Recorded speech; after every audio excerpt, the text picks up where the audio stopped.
He's a PMC member for Apache Ozone. Please take it. Thank you.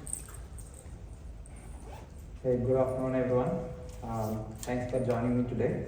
My name is Uma. I'm working as Senior Engineering Manager at Cloudera, and I would like to walk you through Apache Erasure coding, what we did in this project. So along with me, Stephen Donald, he couldn't make it today, but he's worked on this project. Before jumping on the details, I'm working as Senior Engineering Manager at Cloudera, and I'm Software Foundation member as well, Apache Software Foundation member, and more than 10 years with Apache projects. I'm project Hadoop PMC member and Ozone PMC member as well, and also I also work with Incubator PMC for several project mentorings. So I'm acting as like a big data track chair for the last 2 years. This is about me. So what is Ozone, right? So we built this Ozone as keeping these requirements in mind, that it should be distributed and scalable, high performance object, which is a high performance object store, and designed for mainly for optimized for big data workloads, and scale up to billions of objects, which we have tested, and work effectively with containerized environments like Yarn and Kubernetes as well. Which is strongly consistent from the project inception. We kept this as a requirement, and it also provides the benefits of the traditional HDFS use cases, and it should also work like a S3 store. It can be scaled like more than thousands of nodes, and which works seamlessly with Apache Spark, Hive, Yarn, pretty much all of the big data projects.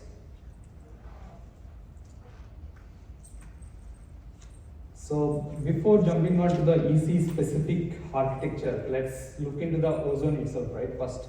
So Ozone architecture, we have a couple of components here. So Ozone Manager, which maintains the namespace mainly, and Storage Container Manager, which is for managing the storage containers. Storage container here is kind of logical batch of blocks, which is not any Kubernetes container, which is a different one. And from the client perspective, we have a Java-based client and the file system interfaces. Like it's similar to the Hadoop file system, distributed file system. And we have S3 interfaces as well to the client. And the data nodes, which are pretty much similar to the HDFS data nodes, but there is the additional abstraction of the containers, so with which we avoided the block reports. We'll talk a little bit about that later. The block reports, in the sense, in HDFS we have to send each and every block report to the name node. That is kind of bottleneck for a name node to process when we have a large cluster.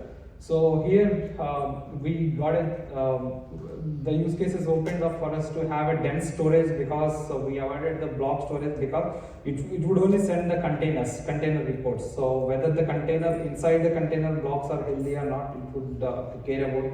So each data node has to take care of the container health. So if there is any missing containers, missing blocks within the container, container scanner would detect it and report to the SEM.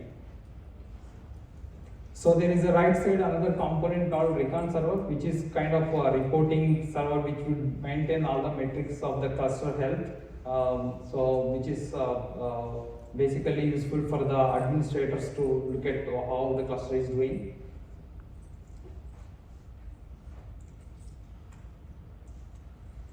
So this is the flow of the key, right? If you take a key, how and which components it touches upon, I would like to show in this picture. So when you put a key in Ozone, which goes to the request goes to the Ozone Manager, which creates an entry for the key, and then it asks SEM, who manages the data nodes health and containers. So the request goes to the SEM to get the available nodes at that time. So then that nodes would be given back to the client, and the client directly talks to the data nodes and put the block data into nodes.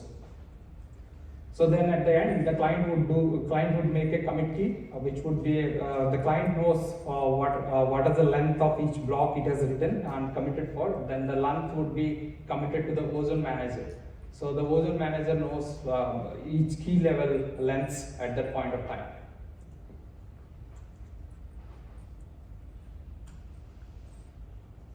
So going to the Erasure coding requirements. Initially, when we discuss about the Erasure coding design, so we kept these are the basic requirements we want to achieve as part of the Erasure coding development. So basically, we should be able to enable Erasure coding at the cluster level. Whole cluster, we should be able to enable it if somebody wants to use it that way. And we should also provide a way to enable at the bucket level. Each bucket, depending on the use case, you may choose a different type of buckets. So at bucket level, we want to provide the granularity to enable the EC. So, and the next would be the format, right? It should be able to write and read. And we have the different schemes here. We should be able to support 3, 2, 6, 3, and 10, 4. They are the schemes we want to test it as a first cut. They are the default supported in HDFS as well. We tested a couple of more other schemes in Ozone, but we want to primarily support these three schemes. And then online recovery, when any node goes down while you are reading the file, it should transparently just reconstruct the block back and serve to the clients. And going to the next, as a second phase, we wanted to support the offline recovery. Let's say if you lose any node or disk, then that data should be recovered automatically as a background process. So otherwise, every time doing online recovery could be like a little degraded rates. You would get a little low performance because it has to do the decoding on the fly for the online recovery. To avoid that one, offline recovery would take care of reconstructing the blocks in the background. So as a phase 3, we would like to provide easy options to enable this EC. And then the conversions as well from the Ratis in the sense like three-way replication, from three-way replication to EC and EC to three-way replication, vice versa. So going into the deep inside the Erasure coding. So here I use few terms here. The container group. Container group is like I said, the replication granular unit is a container in Ozone, not a block. So we would like to choose the data plus parity number of containers, and then the block group is within the container. The block, the number of blocks you would put it. So they would be pretty much same as the container group number inside the container blocks. So then the data plus parity number of chunks would be written into the block group. So if you see here in this picture, so the block groups are like when you choose the container 1, the block 1 is chosen, but logically the block 1 has been placed in all the 5 containers, right? So they are related to the one block group. So because in this one, C1, B1, C1, B1 in node 2 and C1, B1 in node 3, the first 3 are like a data units, and the last N4 and N5 nodes are storing with parity blocks. So in these 5 blocks, I am taking here in this picture example as 3-2 scheme. The 3 is data, N1, N2, N3 is storing data, and N4 and N5 are parity. So in this 5, we could lose any of 2 because in 3-2 scheme we provide a tolerance up to 2. So any 2 nodes you can lose, like the N2 or N4 or N4, N5 losing anyway doesn't make any difference because data is still available. So you could lose N1, N2. So we would be able to reconstruct the data back from N3, N4 and N5. So another unit here is I am showing in this picture is the replica index. So we need the position of each container, in which position because the data would be written in this order, right? And from N1 to N2, N3, in that order we would write the chunks. So we need the order index number to be known to reconstruct that. So replica index number tells us which position node is lost. So that container would be reconstructed back based on the replication indexes. So in regular file in HDFS, like we just write one block. In EC it's the same, like you would write in 3-2 case, the 3 blocks you would continuously write in a round robin fashion until you finish the 3 into the block size, right? So here is the same. So B1 in N1 and B1 in N2, B1 in N3 would be like, let's say 256 MB is block size. The 3 into 256 MB would be finished. So once it finishes, then it would request, the client would request OM to get another block group, which could be different container set. So in that container, again the block could be different. So which is in this example, I'm taking it as a different container is 33. Let's say after he finishes the first 3 256 MBs, then the next 256 MBs could go to any other container, which could be in a different nodes. So this second block is trying to show that picture. The second block would be block ID 6 and third block is block ID 9, the both are stored in different container.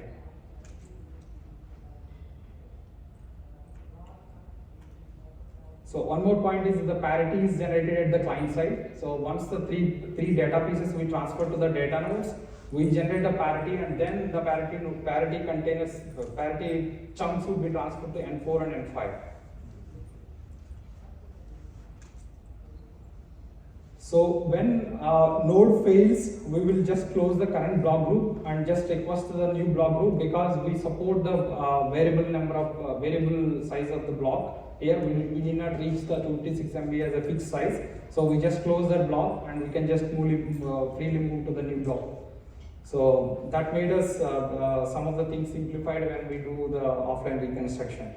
So the SCM uses a pipeline provider. So we have abstraction to provide the number of nodes to be chosen based on the type of the replication. So no rat is in the EC path. So pipeline ID is we just used it as just because it was there in the code because of the Ratis. So we just use that as still the logical group ID abstraction. So it doesn't make much difference in EC, which is just set up nodes for us pipeline means.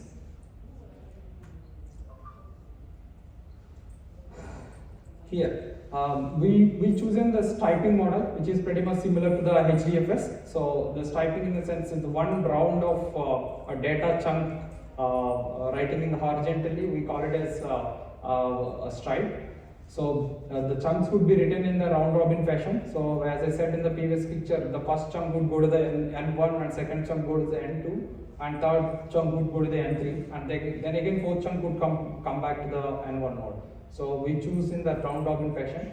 The parity, every time after data blocks written, data chunks written, we generate a parity, and the parity chunks would be transferred to the remaining 2 nodes in the block group. The replica index I tried to explain before, which tells the exact position of the chunk to reconstruct back. So when it loses the second index, that means like it could use any of the first, second, and if it loses the second index, it can use first, third, fourth, or first, third, or fifth. It can use any of the good replicas to reconstruct back the second one. So when stripe fails, we just rewrite the same stripe to the next block group. When it requests the new block group, it just rewrites the same the failed stripe back to the new block group. So the client maintains all the tracking of the sizes where it's until which length it's committed.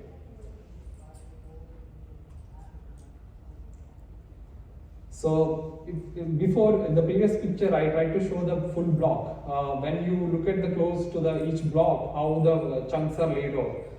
I tried to show in this picture how the chunks are laid out. Like in the stripe one, we call this stripe one that horizontal pieces. So in that chunk 1, chunk 2, chunk 3, after we have finished writing that in node 1, node 2, node 3, so we generate a parity which would be sent to which we would send to N4 and N5. So once we finish that first write, then it starts back from the first node. The chunk 4 would be written to the N1 again, then the chunk 2 would be, chunk 5 would be again to N2, and the chunk 6 would be to the N3. Then again we generate the parity. So in the same way, it continue to write until it finishes the 256 MB sizes of each block, if depending on your block size, which is configurable. It could be 128 MB or 256 MB depending on your usage. Each container maintain the replica index is a container's property. So we store this replica index at the container. So every container knows what its position in the container group, because every container is the same, has the same ID. So it needs a special positioning tracking to tell which position it is, right?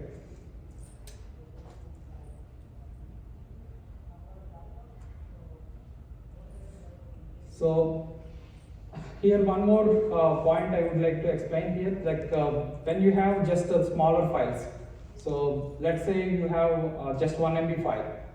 In that case, your chunk, the granularity at 1 MB, then we just need to write in first node. We don't need to write in N2 and N3 because your data size is done. In that case, what we do is second N2 and N3's data, we just assume it is a padding data. So just 0 bytes we use, and we just generate a parity with that data. So we need 3 pieces to generate a parity. So we use the padding data for N2 and N3, and we generate parity blocks. So padding data we don't write to any node, because we would be able to figure out based on the length of the block. Let's say length is just 1 MB. We know that the second and third chunks are like just a padding chunks. So when we are reconstructing, we just go based on the size of the block. So the second block shows like when you have just 2 MB example. So when you have 2 MB, then we just use the last chunk as padding. So when you have full all of them, all the chunks are available, then we don't need any padding.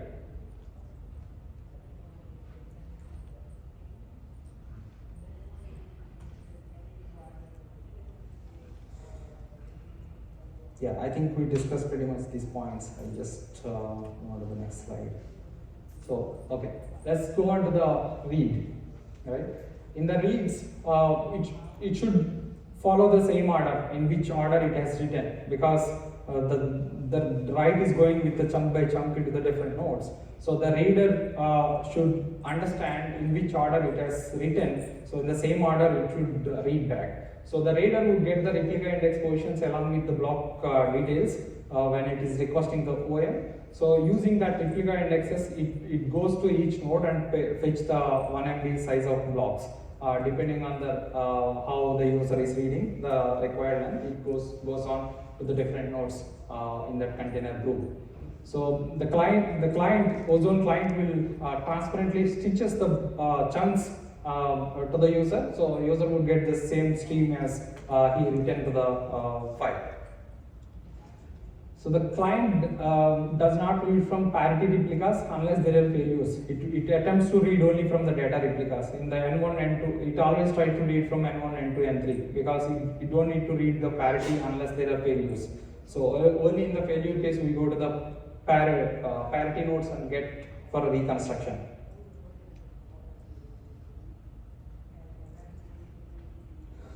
Okay, so this is how we read. Once it gets the locations of the blocks where it's stored, the client attempts to read from first chunk from N1, and then it goes to the second chunk to N2 and third, and then again it comes back to the N1 because in the same order we have written. So it follows the same order while reading.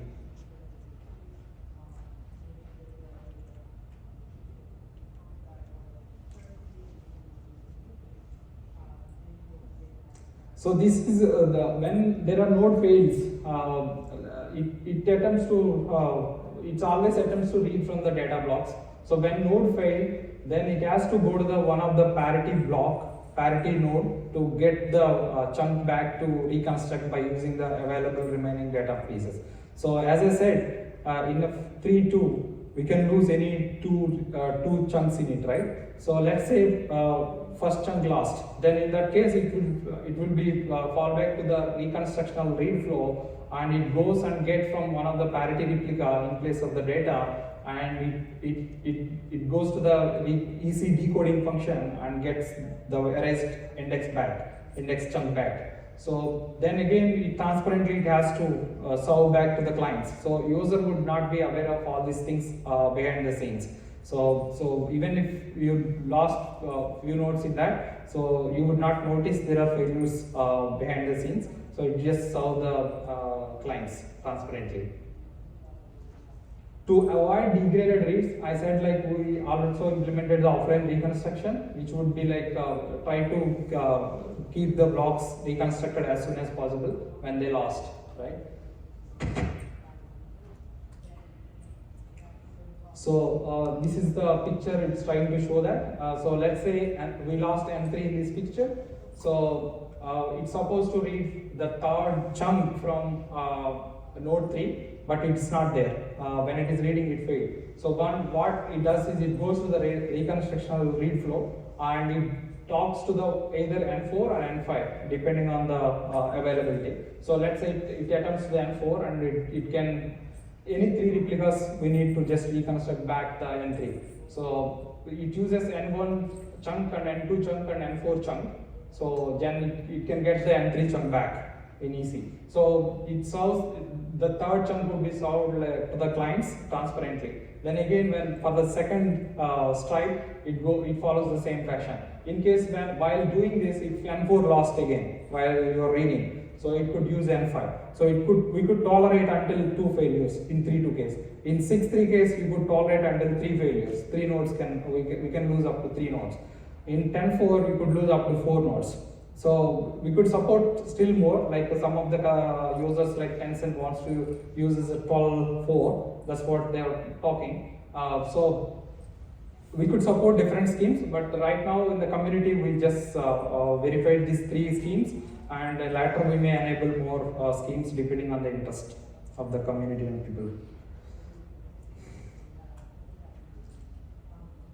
Yeah, what is offline recovery? I touched a little bit about in the first slide, right? So when you lost a node almost like permanently, or disk, you could lose in any node, right? So we need a way to reconstruct back. So which is not like a single block reconstruction, which is like a whole blocks within the container has to be reconstructed. So because the replication unit in Ozone is a container, so whole container has to be reconstructed if any node lost or disk lost. So that process we call it as offline recovery, which is the background process. The SEM runs a process to figure out which containers are not reported. So if it figures out there are some containers lost, then it schedules for a reconstruction task, then it does all the reconstruction work behind the scenes.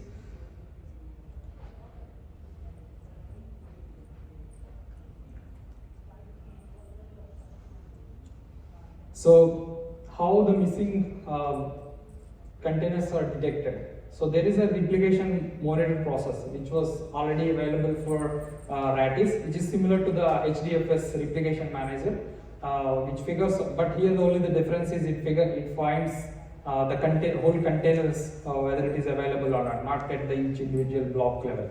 So because as I said, the unit is at the container level, whole container level, which is by default 5 GB size.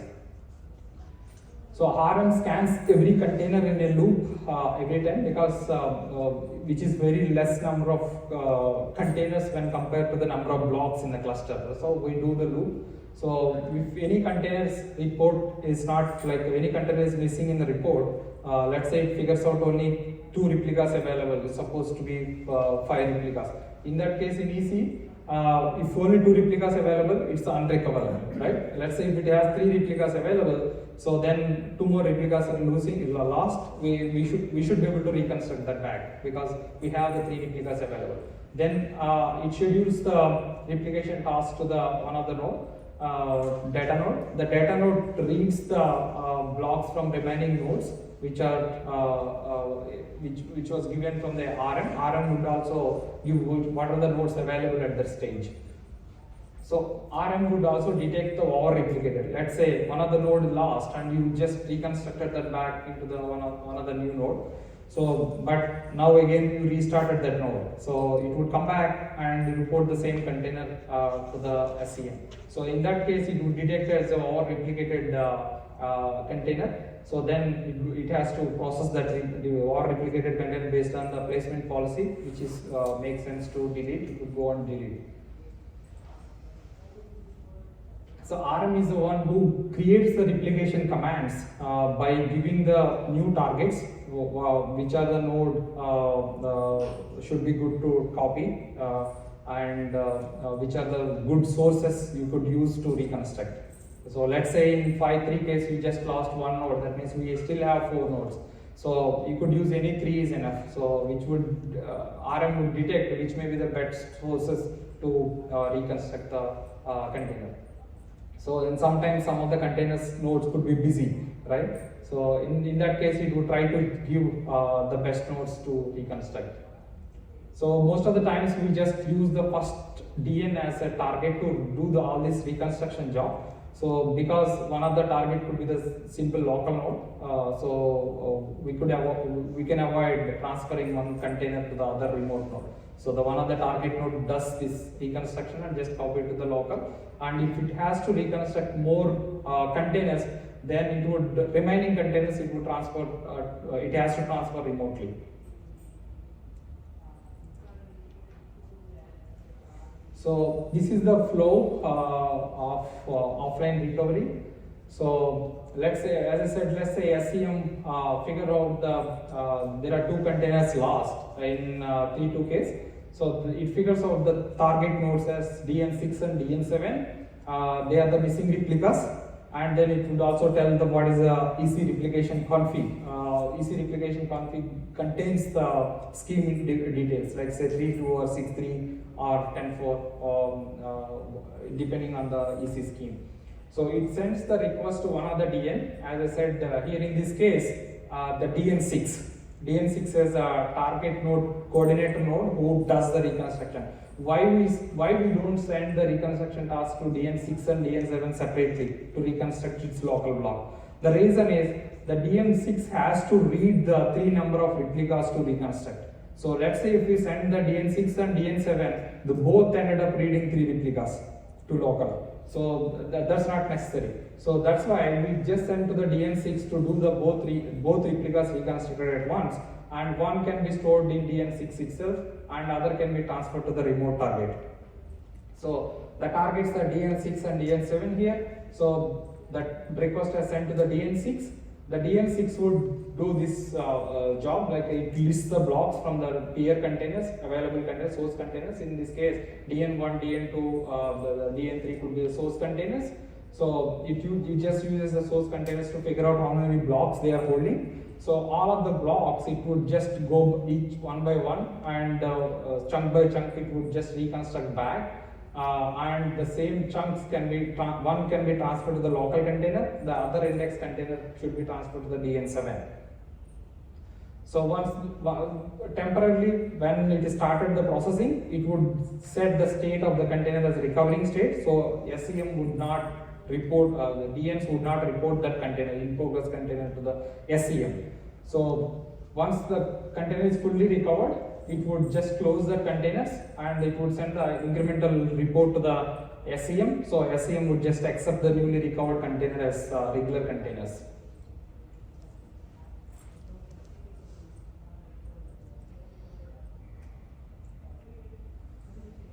So these are the schemes we tested in the Apache Ozone. This Reed Solomon based EC function with 3, 2, and the chunk size is to 1024K, which you could configure it in the EC replication config. You could change based on the use case. And we also tested 6.3 and 10.4. By default, we put as just 1 MB. You could change depending on your use case. That's what we felt is optimal. Because the client has to cache that 1 MB pieces at the client to generate the parity. So it cannot discard after 1 MB. So if you configure the bigger sizes, the client has to cache them. So you should be mind that to configuring very big numbers. Let's say if you just configure 256 MB as a chunk size, then 3 256 MB has to be cached at the client to generate the parity units, right?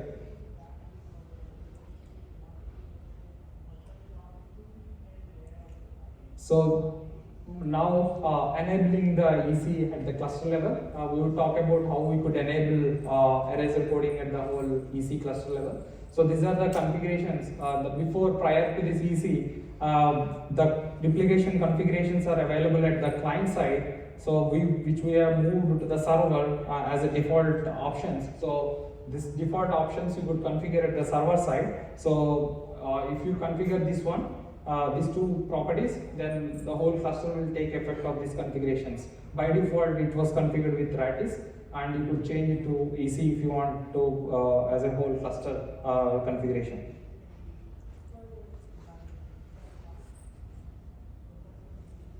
So we want to enable it at the bucket level as well. So why we need to enable it at the bucket level is we have different type of buckets types optimizations. So file system layers has its own optimizations to have a faster renames like that. So pure object store semantics, depending on the use case. Let's say in this setup, we try to separate the application usages. So pure object store use cases can go with just a pure object based buckets, and the file system kind of use cases can go with the FSO optimized buckets. So we want to provide bucket level enabling options for EC as well.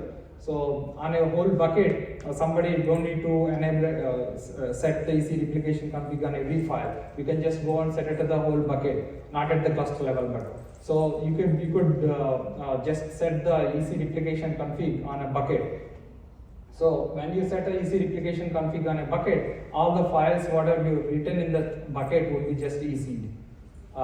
You could change once you set the replication config. Let's say today you decided to put it as a 3.2, and tomorrow you have changed your mind, and depending on your use case, and you want to put it as 6.3 and you want more tolerance.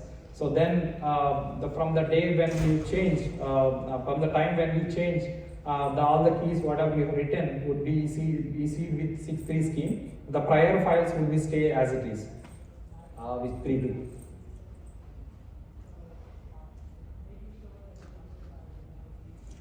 So we have the flexibility to set at each key level as well, and any key you could just set the replication config, the EC type whatever you want. So irrespective of the bucket, so your specific key could have the different replication config set. So we'll talk about the preferences. So the preferences would be always at the client side. If user is passing something, so then we would always respect that value. If it is not, then we look at the bucket, what it is set on the bucket, right? So if bucket is not having anything, then we look at the cluster. So if cluster is just default with let's say Ratis, then the key would be Ratis. Let's say default cluster default is EC, then your key would be written in EC mode. So for the file system based clients, because the Ozone provides both interfaces, S3 and file system as well. So for that clients, there is no way user can actually pass the replication options. So that's the reason primarily we have decided, like if somebody enables at the bucket level, we just respect that for the file system clients. Then it comes to the client. If both not available, then it goes to the client cluster config. So I think these are the code pieces I tried to pull in here. If you see the file system interface, it says the replication as a parameter, which is a short number. We cannot express the EC replication config parameters in the single short variable, right? That is the interface already designed for the file system, so which we would not be able to change it now, right? So because a lot of applications are already using that API. So for the S3, we have the storage class, which does like standard, reduced, and standard IA. So with that, parameters we cannot express the EC options. So that is the reason we enabled at the if we enable at the bucket level, so the S3 and file systems just expect that user is intended to do the EC, which is pretty much similar to the directory based enabling at the HDFS.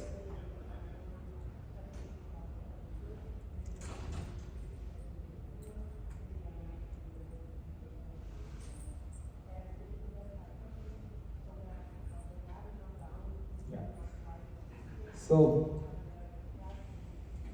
which is where we are on EC project, right? Just try to outline up to which phase we have finished the work and what is the pending one. So we have still lot of improvements going on in this project.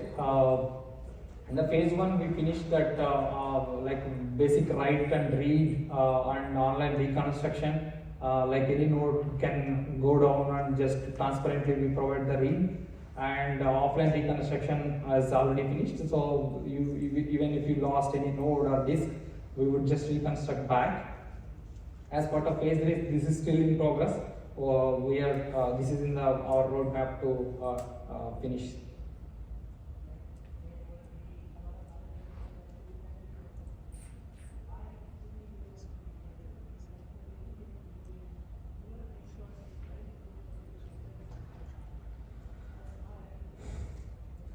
Yeah, all the development happened in Apache Ozone with this Jiras. The HDS 7285, if anybody interested, so you could just go and look at all the design docs and Jiras, which we had discussed, a lot of discussions in the PF pull request. And as a 7285, we used it for just the first phase, which is covering only online reconstruction. And then we moved on to the 6462, which is covering the offline reconstruction. The more than 200 plus Jiras we have resolved in this project. Still we are continuing to raise more issues and improvements to this project, and we are working on this project. And here are I would like to acknowledge the developers who involved in this project. Primarily from Tencent, the Cloudera, and few folks from other companies. So all of them I don't know. There are few folks I don't know their companies where they are working. So yeah.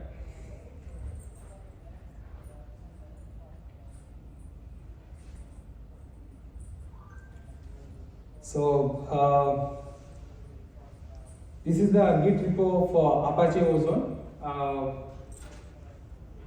If anybody is interested to contribute, we welcome your contributions. This is the guide, so look at it, and then you could report any issues at the Apache. So we would be happy to answer or address your issues.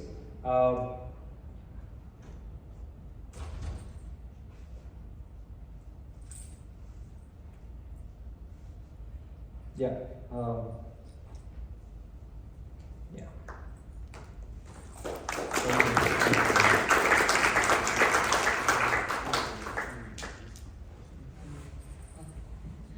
Question. So I'm not familiar with Apache Ozone before, and you started with the slide comparing it to Amazon S3. Is it fair to say that if you're already on AWS, maybe you would use S3? If you're on GCP or Azure, you would use equivalents. But if you're instead have internal infrastructure that yet wanted something, then maybe you would deploy Ozone. Is that fair to say, or feel free to educate me on? Yeah. So basically, we have two separate deployments, like private cloud and public cloud. So applications could be agnostic to where you're running, right? It could be in a private cluster or in a public cluster, public cloud. So you need not do much tweakings to your application to run with, right? So we want to provide the exact S3 kind of semantics. So your application should, let's say if you deploy your Ozone in your data center, so which would provide like a S3 like interface to you, so you should be able to store in the S3. So did I answer your question? Thank you very much. Yes. For the online reconstruction of the data, does it happen for every read request or it continue to happen till the time the entire node is back online? Good question. So the question is whether when the node goes down, whether it continues to go for our offline reconstruction mode or not, right? Yes. So whether it goes to offline, and if it is online, then is it online for the read request for that particular key every time, or does it like does it and then saves it sometime? Yeah. So it is for that client. Once it switch to the reconstruction mode, it just go on for that key. But if, at the same time, if another client has opened the same file, they may just read normally. So they don't need to go to the offline reconstruction because they would not even aware of the node lost, right, at that point. But once the current client has moved ahead with the offline reconstruction mode, it would just continue. It won't come back and check for every request, right? And when is the node considered offline? Basically, let's say there is only a network glitch because of which a node was temporarily offline. Okay. Yeah, it's a good question. When the question is when the node would be really considered as offline, right? So the client would give its best effort to figure out whether it is down or not. So it would attempt to do a retry. So that's the RPC layer's responsibility right now. So we are trying to improve that to a more robust way. But the client would try to make sure the node is really down or not, like let's say retries. So even if it is after giving few retries or whatever, like if once it's given up, then it considered as a node really down. So it could be like after a few minutes it can come back, but the rest of other clients would take advantage of that thing. But the current client has to move on with offline reconstruction, online reconstruction. Sorry. Can you configure the time for that before we start to reconstruct it? Sorry? Can you configure the time before we start to reconstruct the node that has been So you mean retry? Yes. So there is a Jira open for it. So we haven't worked on it yet, but I think you could. I think since you are in Ozone as well, I think I would welcome you to just comment with that requirement. So I think we should be able to take it forward. Thanks for that. Can it be disabled temporarily in case you know you need to bring a node down for maintenance? There is a for a good question for the maintenance. Can we temporarily switch it off to go for reconstruction? But online reconstruction, depending on the usage, you may have to go because you have kept the node down already, right? So it has to go for if you want to read the file at the stage, you have to do the online reconstruction, right? So you can disable it for the offline reconstruction because you know that this node will come back, so offline reconstruction need not be done. But you cannot disable for online reconstruction, right? So offline reconstruction, there are processes. You can set the nodes as maintenance and decommission. There are two separate modes. So when you want, in your use case, you may want to set the node as maintenance mode. So then we don't do the reconstruction. It makes sense? Yeah. Just thinking about it. Yeah. On your first slide, you mentioned the saving of 50% of storage. Yeah. But in your slides, I don't see how you save storage compared to other data replica mechanisms. Okay. Yeah, good question. So let's say you have 3 blocks size, right? So in 3-way replication, how many blocks we would put? So pretty much we ended up storing like 9 blocks, right? For 3 blocks, 3 into 3, we need 9 blocks space, right? In Erasure coding, for 3 blocks, we just generate 2 more parity blocks. So you just 5 blocks are fine. But when you go to the 6-3 case, for 6 blocks, you need 18, right? 6 into 3 copies, so 18 blocks. In easy, 6 plus 3, 9. So 9 versus 18, right? Make sense? So the 50% storage space saving against to the 3-way replication. Instead of three duplicate copies, we just generate a parity, and we will not store any duplicate data.